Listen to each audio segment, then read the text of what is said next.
शुरू अल्लाह के नाम से जो बड़ा मेहरबान और नहायत रहम करने वाला है। अस्सलाम वालेकुम। तो कैसे आप सब। आज हम बना रहे हैं हलीम, जो कि मुहर्रमों पे ख़ास तौर पर बनाया जाता है और बहुत ही मज़ेदार और बहुत ही जायकेदार लगता है। और इसे अच्छे तरीके से और ज़बरदस्त मसालों के साथ बनाया जाए तो क्या ही बात है। तो ज़बरदस्त हलीम की रेसिपी शुरू करने से पहले चैनल पर न्यू है तो सब्सक्राइब कर लें। वीडियो पसंद आए तो एक प्यारा सा लाइक और एक प्यारा सा कमेंट कर लें। तो झटपट से ये मज़ेदार और जायकेदार और बहुत ज़्यादा ताकतवर हलीम की रेसिपी शुरू करते हैं। बिस्मिल्लाहिर्रहमानिर्रहीम। हलीम बनाने के लिए इसमें हम कुछ दालों का इस्तेमाल करेंगे। दालों में हम ले लेंगे मूंग की दाल आधा कप और ले लेंगे माश की दाल आधा कप ही ले लेंगे चने की दाल। ये दालें अच्छे से साफ़ कर लें और आधा आधा कप ले लें। तो आधा कप चने की दाल लेने के बाद यहाँ मेरे पास है, ये है मेरे पास जौ का दलिया लाजमी इस्तेमाल करें। ये बहुत ज़्यादा ताकतवर और बहुत ज़्यादा फ़ायदेमंद रखता है। चावल ले लेंगे आधा कप। चावल आप कोई भी ले सकते हैं जो आपके पास घर में मौजूद है, आप वही चावल ले लें, और नहीं है तो बाज़ार से मंगा लें कोई भी चावल। और आधा कप ले लेंगे लाल मसूर की दाल ले लेंगे। ये दालें और चावल हमने ले लिए। और इसके बाद एंड में हम ले लेंगे गंदम।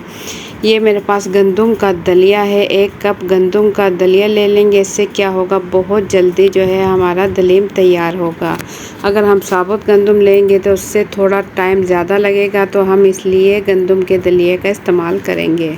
इसमें टाइम की बचत हो जाएगी, जायका वही आएगा। तो इसे हमने भिगो देंगे, पहले धो लेंगे पानी में और इसे भिगो कर रख देंगे। 4 घंटे पहले मैंने इसे पानी में भिगो कर रख दिया था। ये देखें फूल कर साइज़ में ये डबल हो चुकी है। तमाम दालें जो हमने भिगोई थी ये फूल चुकी हैं। 4 घंटे से लाजमी भिगो दें और 4 घंटे से ज़्यादा भी 5 से 6 घंटे भी इसे भिगो सकते हैं। भिगोने से क्या होगा कि ये जल्दी पक जाएंगी, जल्दी गल जाएंगी। तो इसे हम उबालेंगे। उबालने के लिए रख देंगे पहले तेज़ आंच पर, उसके बाद आंच हम हल्की कर देंगे। इतनी फ्लेम रखेंगे कि ये जो है अंदर ही अंदर पकता रहे और बाहर ना निकले। तो इतनी देर में हमारी दालें उबलती हैं तो हम प्याज की कटिंग कर लेंगे। प्याज हमने ले लिए हैं ½ kg और इसे इस तरीके से कटिंग करेंगे, लंबाई में नहीं, इस तरीके से कटिंग करेंगे ताकि जो है प्याज हम करेंगे फ्राई। आधी प्याज फ्राई करने के बाद हम निकाल लेंगे और आधी से हम कौरमा तैयार करेंगे। तो यहाँ हमने कुकर ले लिया और कुकर में डाल दिया है 1 cup cooking oil. Cooking oil डालने के बाद चूल्हा ऑन कर दिया है और इसमें डाल देंगे प्याज। ½ kg प्याज इसके अंदर डालकर हम फ्राई करेंगे तेज़ आंच पर। तेज़ आंच पर करेंगे उस टाइम तक जब तक कि प्याज नरम हो जाए। जैसे ही प्याज नरम हो इसकी फ्लेम हम कर देंगे मीडियम, लो टू मीडियम कर देंगे। और जैसे ही इसका प्यारा सा कलर आने लगे तो इसमें हल्के हल्के चम्मच चलाते रहेंगे ताकि हर साइड से हर प्याज जो है प्यारा सा कलर आ जाए, गोल्डन कलर आ जाए। तो प्यारा सा कलर गोल्डन आ जाए तो उसके बाद कुछ प्याज हम निकाल लेंगे, जो कि हम बाद में हलीम के ऊपर डालेंगे। किसी भी पेपर वगैरह पर या अखबार पर निकाल लें ताकि इसका ऑयल खुश्क हो जाए। इसके बाद इसी प्याज के अंदर डाल दें बीफ का गोश्त है मेरे पास 1 kg बीफ का गोश्त है। हड्डी वाला गोश्त लिया है क्योंकि हड्डी में भी बहुत ज़्यादा ग़िज़ाइयत होती है, तो हड्डी के साथ पकाएं। बाद में इसकी हड्डियां हम निकाल देंगे। अब हड्डी के साथ बीफ का गोश्त हमने बड़ी बड़ी बोटियां ले ली हैं ताकि इसका बहुत ही ज़बरदस्त रेशेदार हलीम तैयार हो। तो इसमें डाल देंगे अदरक लहसुन का पेस्ट 3 खाने के चम्मच, सूखा धनिया पाउडर इसमें डाल देंगे 2 खाने के चम्मच भर के सूखा धनिया पाउडर, और 2 खाने के चम्मच हम इसमें डाल देंगे लाल पिसी मिर्च। और इसके अंदर डाल देंगे हल्दी पाउडर 1 खाने का चम्मच। ये मेरे पास है ज़ीरा 1 चाय का चम्मच। और इसमें डाल देंगे नमक इसमें डाल देंगे 2 खाने के चम्मच। आप अपने टेस्ट के मुताबिक नमक कम ज़्यादा कर सकते हो। 1 खाने का चम्मच इसमें डाल दिया है पिसा हुआ गरम मसाला। ये सारे मसाले डालने के बाद इसे अच्छा सा भून लेंगे। अच्छा सा भूनने के बाद इसके अंदर हम दही का इस्तेमाल करेंगे। दही ले लेंगे, 1 कप दही ले लेंगे। टमाटर हैं तो टमाटर डाल सकते हैं आप, टमाटर नहीं है तो दही का इस्तेमाल कर सकते हैं। दही से बहुत ही ज़बरदस्त इसका कोरमा तैयार होगा, लेसदार कोरमा तैयार होगा। तो अच्छा सा भून लें और इसके बाद इसमें डाल दें पानी। 1 किलो बीफ के गोश्त में डाल दें 1/2 लीटर पानी डाल दें और इससे हल्का सा चम्मच चला के मिक्स करें और ढक्कन ढककर इसे पकाएं तकरीबन 8 से 10 मिनट के लिए। कुकर का ढक्कन ढककर इसे हम पकाएंगे मीडियम फ्लेम पर। पहले हम इसे पकाएंगे तेज़ आंच पर, जैसे ही इसकी सीटी चलना शुरू हो तो इसकी फ्लेम हम कर देंगे मीडियम फ्लेम पर पकाएंगे इसे 8 से 10 मिनट के लिए। और इतनी देर में हम देख लेंगे दाल जो कि चूल्हे पर रखी हुई है और ये माशाल्लाह से गल चुकी है। तो घोटने की मदद से हल्का हल्का घोटना इसके अंदर चलाते रहें ताकि दालें जो हैं थोड़ी बहुत जितनी हो सके पीस जाए। तो ये देखें घोटने की मदद से दालें जो है पीस लेंगे और दाल जो है गल चुकी है। इसके अंदर हमने चावल, गंदम और तमाम दालें डालकर हम इसे उबाल चुके हैं। और यहाँ देख लेंगे 8 से 10 मिनट गुजरने के बाद कुकर की सीटी मैंने उतार कर इसे ठंडा कर लिया है। हल्का सा इसमें पानी है और गोश्त जो है अच्छे से गल चुका है।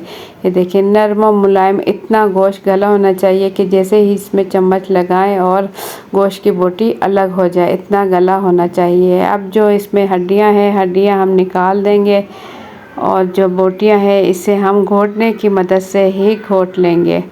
जिस घोटने से हमने दालें घोटी हैं इसी घोटने की मदद से जो है गोश्त घोट लेंगे। तो इतनी देर में अगर आप लोगों को मेरी वीडियो पसंद आए तो एक प्यारा सा लाइक कर लें, चैनल पर न्यू है तो सब्सक्राइब कर लें और वीडियो अपनी फैमिली और फ्रेंड के साथ भी शेयर करें ताकि हर कोई मज़ेदार, जायकेदार और कम टाइम में बनने वाला ये ज़बरदस्त हलीम परफेक्ट मसालों के साथ हर कोई बना सके।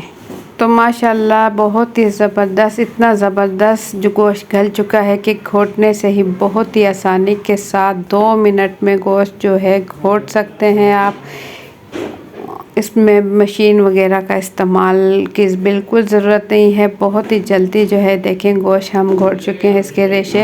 इसके रेशे बन चुके हैं और इसमें हम डाल लेंगे उबली हुई दालें, जो कि दालें हमने अलग उबाली थी ताकि ये अच्छी सी गल जाएं और इसके बनाने में बहुत ही कम टाइम लगता है। इस तरीके से आप पकाएं, टाइम की भी बचत होगी और बहुत ही जायकेदार आपका हलीम तैयार होगा और खाने वाले उंगलियां चाट चाट कर खाएंगे और याद रखेंगे आपकी इतनी ज़बरदस्त बनाई हुई रेसिपी।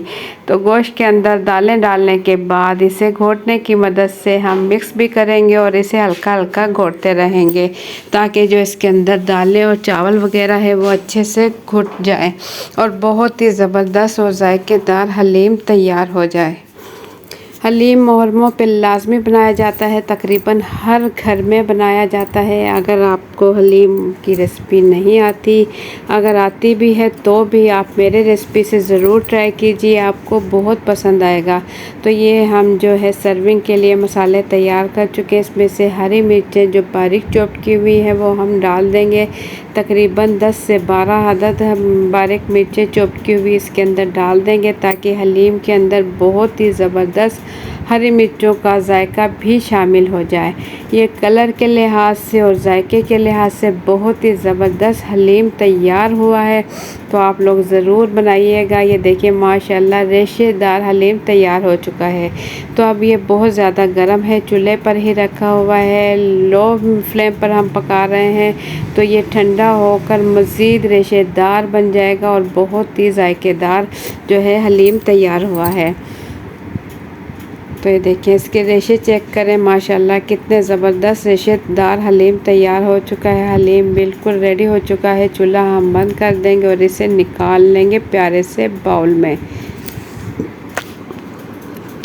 किसी भी प्यारे से बाउल में निकाल ले हलीम। ये देखें गर्मा गर्म मज़ेदार हलीम बिल्कुल रेडी हो चुका है और इसके ऊपर जो कौरमे की हमने ग्रेवी तैयार की थी उस पर से थोड़ा सा हमने ऑयल निकाल लिया था और इसके ऊपर डाल देंगे ताकि हलीम देखने में ऊपर से भी बहुत ज़्यादा खूबसूरत लगे। हल्का हल्का सा चम्मच चलाएंगे और हल्का सा इसे मिक्स कर लेंगे और हल्का हल्का सा मिक्स करने के बाद इसके ऊपर हम डाल लेंगे सर्विंग के लिए जो हमने मसाले कटिंग किए है। उसमें हमने ले लिया है हरा धनिया ले लिया है और प्याज फ्राई की थी, और उसके बाद अदरक जो है हमने बारीक बारीक लंबाई में कट कर ली है।